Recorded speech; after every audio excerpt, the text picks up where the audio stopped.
திமுகவின் முன் வரிசையில் இருக்கும் அமைச்சர்களில் பலர் நாடாளுமன்ற தேர்தலுக்கு முன் சிறைக்கு செல்வார்கள் என்று அதிமுக பொதுச் செயலாளர் எடப்பாடி பழனிசாமி தெரிவித்துள்ளார்.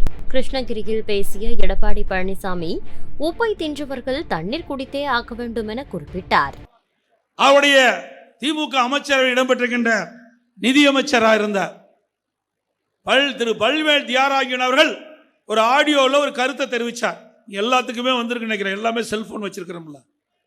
அதில் எனக்கு முன்னாலே அருமையாக சொல்றார், 30,000 கோடியை 2 ஆண்டு காலத்தில் சம்பாதிச்சு திரு சபரீசன் அவர்களும் திரு உதயநிதி ஸ்டாலின் அவர்களும் என்ன செய்வது என்று தெரியாமல் திணறிக் கொண்டிருப்பதாக அந்த ஆடியோவில் ஒரு செய்தி வெளியிட்டிருக்கார். யார் செய்தி வெளியிட்டது? திமுக அமைச்சரவையில் இடம்பெற்றிருக்கின்ற ஒரு நிதி அமைச்சர் திரு பல்வேல் தியாகராஜன் குறிப்பிடுறார். அவர் ஒரு பொருளாதார மேதை, மெக்க படித்தவர். அப்படிப்பட்ட ஒரு அமைச்சர் இப்படிப்பட்ட செய்தியை வெளியிட்டிருக்கான்னு சொன்னா எந்த அளவுக்கு எல்லா துறைகளிலும் ஊழல் செய்திருக்கா என்பதை நிரூபணமாக இருக்கிறது.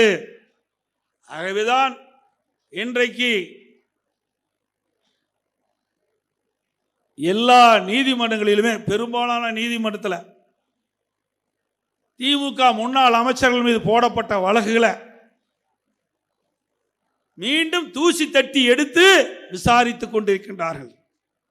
சட்டமன்றத்தில் முன் வரிசையில் இருக்கின்ற பெரும்பாலான அமைச்சர்கள் தேர்தல் வருவதற்கு, இப்ப நடக்கிற நாடாளுமன்ற தேர்தல் வருவதற்கு முன்பாகவே எங்கே இருப்பார்களோ அங்கே இருப்பார்கள், எங்கே இருப்பார்களோ அங்கே இருப்பார்கள்.